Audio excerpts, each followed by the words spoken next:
morning. My name is Eileen Rodriguez. I am the Regional Director for the Florida SBDC at USF here in Tampa Bay. And I want to welcome you to our Connecting Through Content webinar brought to you by Spectrum Reach and the SBDC. So let me tell you a little bit about the SBDC. The SBDC provides training and no-cost confidential consulting to for-profit small business owners in the areas of capital access, financial management, marketing, sales growth, business planning, business continuity, which is so important nowadays, cybersecurity, SEO, just in a bunch of different areas. And so I would encourage all of you to take advantage of our services. We are here to help you survive and thrive through this COVID pandemic.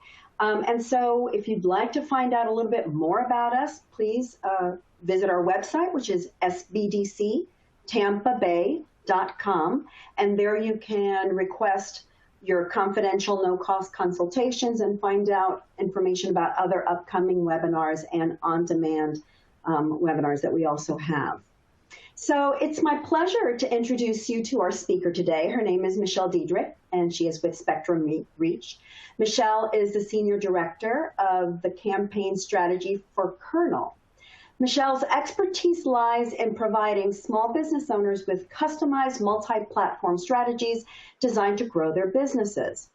Michelle's been with Spectrum Reach for 25 years, and she currently lives in Austin, Texas, with her husband and her 2 wonderful children. She's overseen the development of category-specific marketing strategies for a wide range of clients, including businesses in various industries, including automotive, retail, healthcare, restaurant, grocery, and consumer packaged goods. Michelle has a bachelor's degree in advertising from the University of Texas, Austin. And a little known fact about her is that she is a seasoned skydiver. Okay, maybe not quite seasoned, but she has jumped out of a plane twice. To me, that's seasoned. And with that, before we turn it over to her, I want to give you a little bit more information and make you more familiar with the platform that we're using today. Everything on the screen is completely customizable. You can maximize, minimize, and move all these boxes around to create your own personalized viewing experience. So starting from the left to right, I want to walk you through what you're looking at today. From the left, you will see our media player where you will see us today, and below that is a survey. In the middle of the screen are the slides that we will be presenting, and below this is the Q&A. We would love to hear from you throughout the presentation, so definitely use that Q&A box. On the right of the screen, we have some recommended resources for you and all of our speaker information as well. So with that, I'll go ahead and turn it over to Michelle. All yours, Michelle. Thank you, Eileen. Welcome. So I will say that I am not exactly a seasoned skydiver, but that is the kind of thing that makes for interesting content, for sure. So that's what we're here to talk about today, is how do we work with our clients to develop content that connects with customers. So very often what we talk about when we're looking at content is, where do we start? What makes content interesting? How do we engage with consumers? And what are some key things we should think about during the development process? So with that, let's start by talking about what is content. Content marketing is different from advertising, largely in the case that advertising is really designed and is perceived to really be focused on selling something. It is designed to convince in an overt way and move people forward in the consumer journey very, abruptly, if you would, or move them through it in a very quick kind of manner. Where content marketing is really a strategic approach focused on distributing valuable, relevant, and consistent content that really defines and attracts an audience that you can then develop a relationship with. Content marketing is about that relationship because people love content. Particularly right now in the current times we're in, people are looking for more and more content. They're looking for content that will engage them and entertain them. They're also looking for content that's going to inform and educate them about things that are going on in the current circumstances.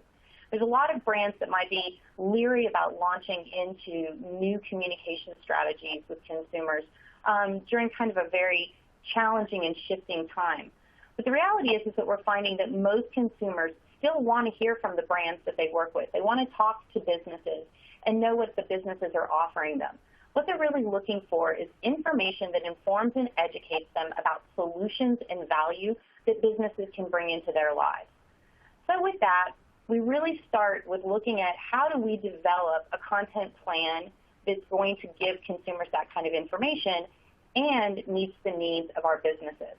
Oftentimes when we develop objectives for content plans, a lot of our clients want to start with talking about their business, and that's great. The business objectives are designed to be about the business. They're the things that the business is trying to accomplish and do. When we're talking about designing a content plan and having a foundation of a strong objective, what we want to do is build a marketing objective. A marketing objective, as opposed to being about the business, is entirely about the consumer and what we want the consumer to do.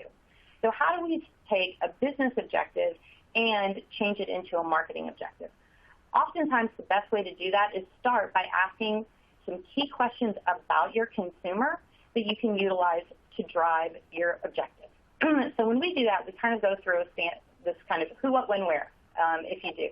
So who are your consumers or prospects? So who are you trying to talk to? What do you want them to do or know? When do you want them to do or know this? And then where do you want them to do or know this? And then why? Is there a specific reason that they need to know this information? Or something specific that they should do with this information? So here's an example that I came up with for a fictional kickboxing studio in Sarasota, Florida. So when we're looking at answering these questions, we're focusing on, once again, making sure that everything's about the consumer. So in this case, our consumers are young adults that are health-oriented and focused on physical fitness that live in Sarasota with a household income of $55,000 or more. We want them to sign up for a 2-week trial membership to our kickboxing studio. And we want them to do this by September 1st, and we want them to do it online at the Kickboxing Studio's website.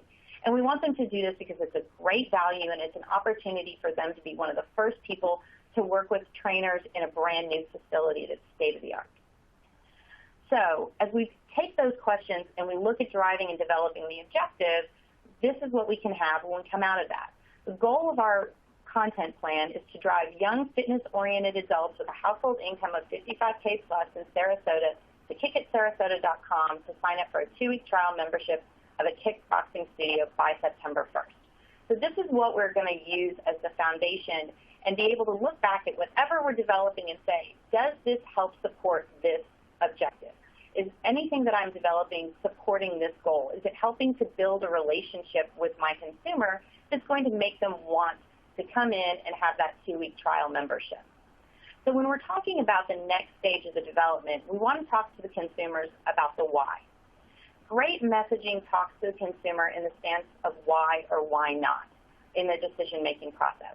People want to feel good about the decisions that they're making, and great content gives them information that they're able to utilize to be able to feel confident about doing business with your business. It gives them information either about your business, it gives them information about your category, it gives them information that they might not know of that impacts why or why not they would do business with your group. So for instance, with our kickboxing studio, if it's somebody that's never done kickboxing before and might be worried about the impact it has on their body, an article about various types of kickboxing and its impact on the joints, high intensity versus low intensity, helps inform and educate our consumers and makes them feel more comfortable about going in and having that initial 2-week trial. So as we're looking at what we're trying to address and we're talking about who our consumers are, what we need to know during this time period is that a lot of things that we knew about consumers have shifted. So during this time, as we're going into kind of a new normal, and that phrase is definitely kind of getting overused, but it is very true that customer profiles and the information about what people did from a habits perspective and things that we knew about our customers back in February have been impacted by their current consumer situation. So we want to make sure that we're developing content that's relevant to these times and takes into account changes that the consumers can have had. So our young fitness-oriented individuals can have been impacted by a change to their career. Maybe they were in a sales role that is not doing as well during this time period, and that's impacting their finances. an impact to their interests and activities. Obviously, if they're fitness-oriented and we're used to going classes, that's gone through a change as to what that looks like. And then they've got new concerns and emotional responses to what's happening. And it's even shifting beliefs on how people want to go about and interact with things on a regular basis. So as we look at developing content, we want to take all of that into play. We really haven't seen what the new normal is yet. Things are still constantly evolving, so we want to be very fluid in our content plans. We want to stay true to the brand, but we want to be thinking about where consumers are as things shift and change. Even as businesses are starting to open, consumers are still showing that they're apprehensive about going back to some of the same activities. So these are some information about what people have been doing since restrictions were lifted. Most of our market, most of our country is now, 89% of Americans live in markets that have had lifted restrictions. And we're seeing 19% of consumers are going back into restrictions as some markets are beginning to shift and change. So we're having to look at the impact that has on the way people want to do different activities and how we develop messaging around that. So right now, consumers want timely, relevant, actionable information. They want to understand what's going on with your business, what you're doing to help and be a part of this right now, and then how that's going to impact them. So one of the key things that we always want to share with clients is the more informational based a message is, the more frequently you have to change so that it stays relevant to the current circumstances. Because definitely, without a doubt, the content you develop should always be relevant. Relevant in terms of what your consumer needs to know, relevant in terms of what's currently happening from a circumstance perspective, and it should offer value and make the consumer interested in the story.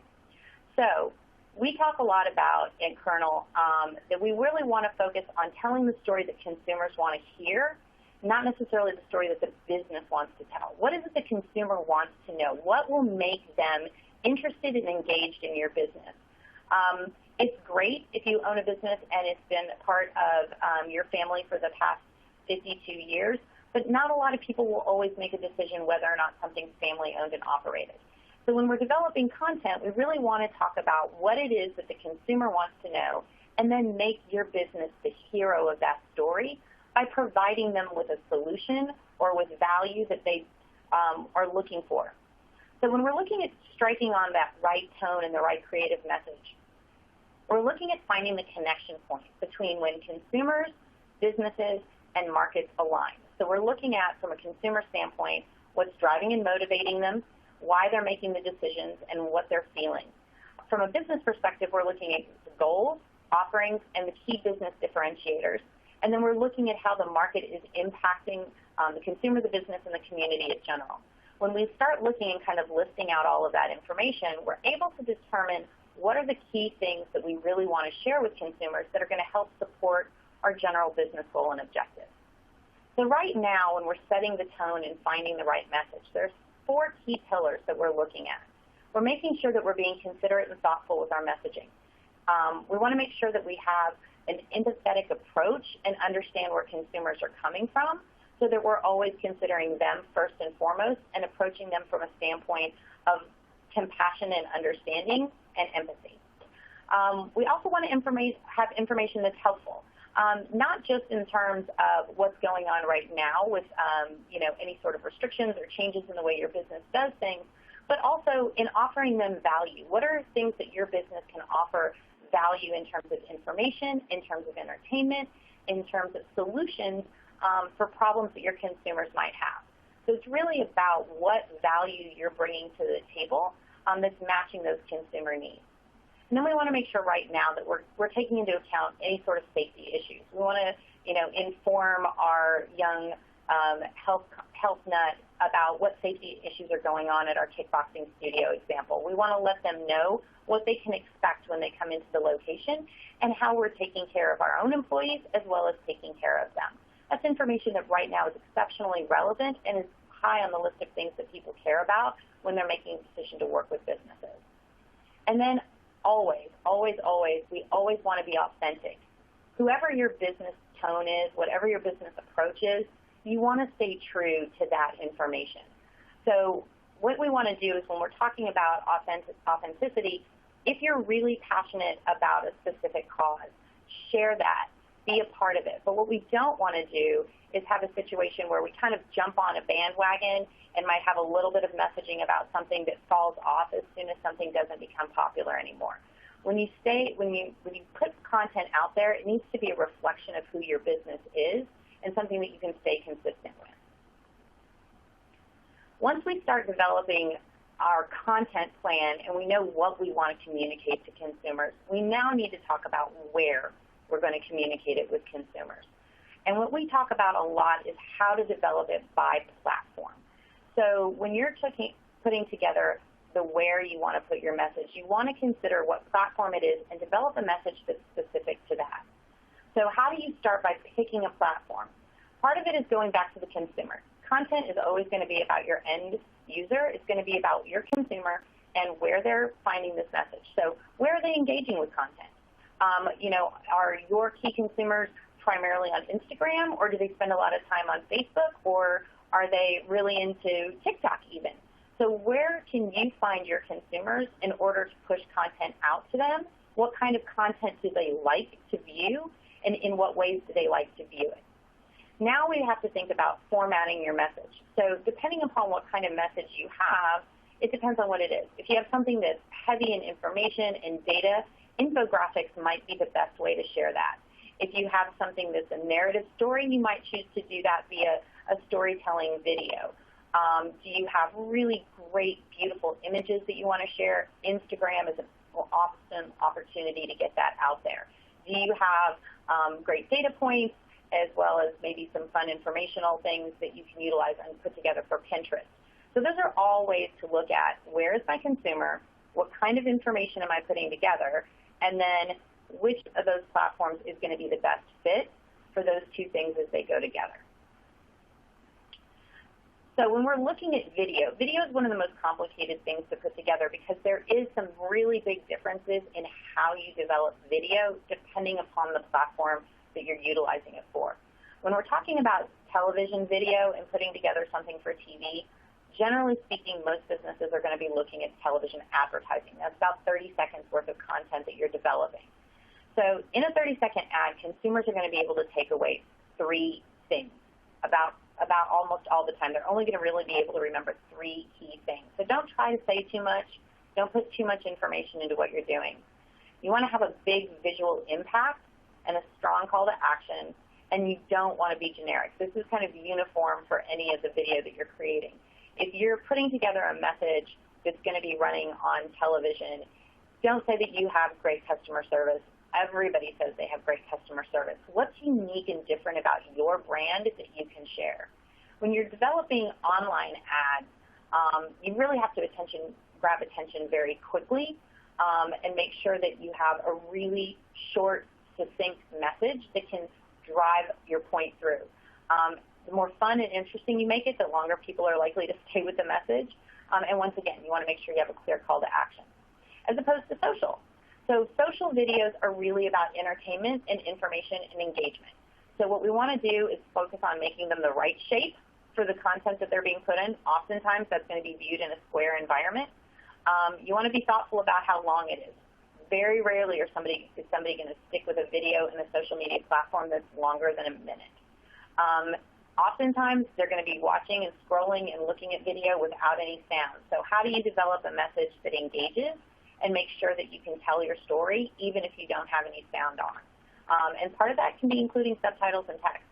And then really that platform length that we talked about, you have to be thoughtful about that and know that Facebook can go a lot longer than Instagram can. If you're on TikTok, you've got some length issues there. So be thoughtful of these key pieces and understand that it's a lot of difference between taking one video and then plastering it across a lot of different places because people are viewing and consuming that content in different ways. The more thoughtful you are about how they're consuming it, the more likely they are to positively engage with your brand. Remember that when people are viewing any sort of video content on television, those are very, very large screens. Any sort of digital is likely to be on a much smaller screen, so you want your visual impact to be a clearer image with less detail in the background. So those are the kind of things that make viewing your content more engaging. You think about some of the most highly viewed, engaging content on the video platforms. They're things that tell a story, or offer information and do it in a way that follows these general guidelines. So now it's time for us to start talking about getting creative. That is a very complicated phrase, and we could have an entire other discussion around creativity and what it means. But what we're really looking for is making sure that we're doing something that's unique and offering that value, whether it's in terms of entertainment, information, or education. So when we're doing that, we start with talking about, are we having informational content or are we telling a story? Informational content is great. It's an opportunity for you to educate consumers, oftentimes about complex topics. If you have a business where people really don't understand a lot of the details or nuances of what happens, law offices, financial services, those are places where people feel, a lot of medical fields, people feel like they need to inform and educate themselves before they really enter into an actual business relationship with somebody. So offering them content that will give them that kind of information helps build that confidence that we talked about. The more informational a content piece is, the less likely people are to use it frequently. So stories, narrative content, that's really where you build your brand and you start building an emotional connection with your consumers. It's by doing more storytelling, longer form narratives that has an emotional base and builds that relationship and emotional connection with the consumer. Now, one of the things to think about is informational content is going to be consumed maybe once or twice, depending on what it is, and then the user's going to have kind of gone off of it. If you have a more narrative or story-based ad, something that uses a lot of humor per se, as an example, people are more likely to engage with it frequently if they find it interesting. One way to think about it from a content perspective is that you'll watch the same episode of your favorite television show over and over again. You'll watch your favorite movie multiple times. But once you've watched a newscast, you've gotten that information, you're going to choose how you're going to act on it, and then you move on. You don't watch that newscast over and over again. So if you're going to focus on informational content, realize that you're going to probably have to have multiple pieces of content to have reasons for people to continually engage with you on an ongoing basis. When we're looking at developing content, obviously we want it to be memorable. So part of that is breaking it down into kind of three key specific items. One, make sure you're making a great first impression. Your content in many ways might be the first way that consumers are going to interact with your business. It is their introduction to who you are and to your brand. It is your first foot employee that's greeting them at the door of your business, if you would. So make sure that your content is giving the right first impression, that it's a true reflection of who you are as a company. And then you want to produce something that's going to break through the clutter. So we already talked about not utilizing the same messaging that everybody else is doing. Also think about, if you look around in your space, how is everybody delivering messaging that are part of your competition or part of your peer group?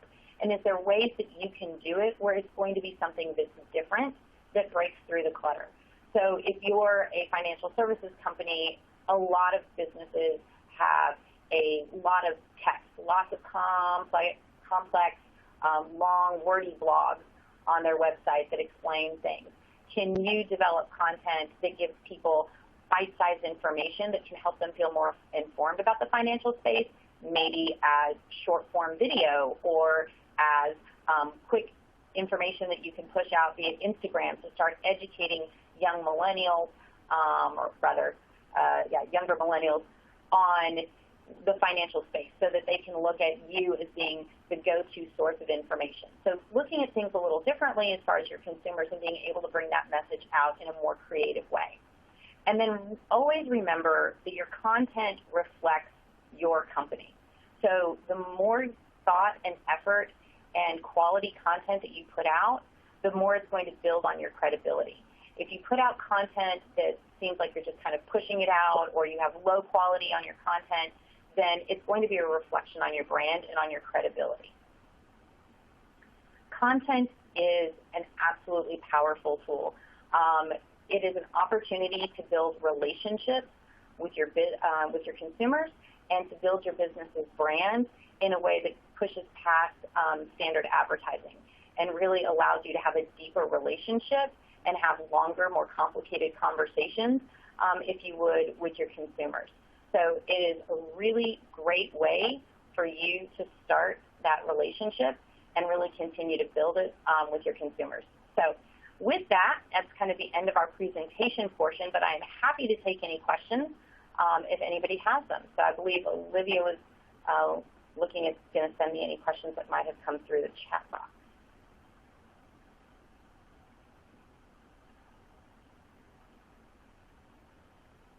So pausing for a moment.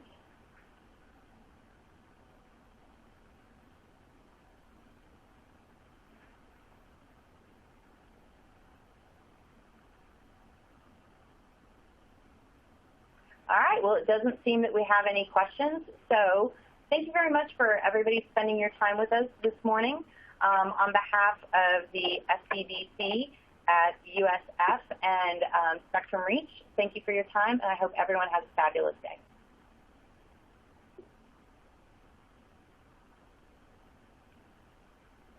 Oh, there was one question. Yes. It's asking if this was geared more to B2C. It is, but you can totally take a lot of these learnings and focus on how to develop content for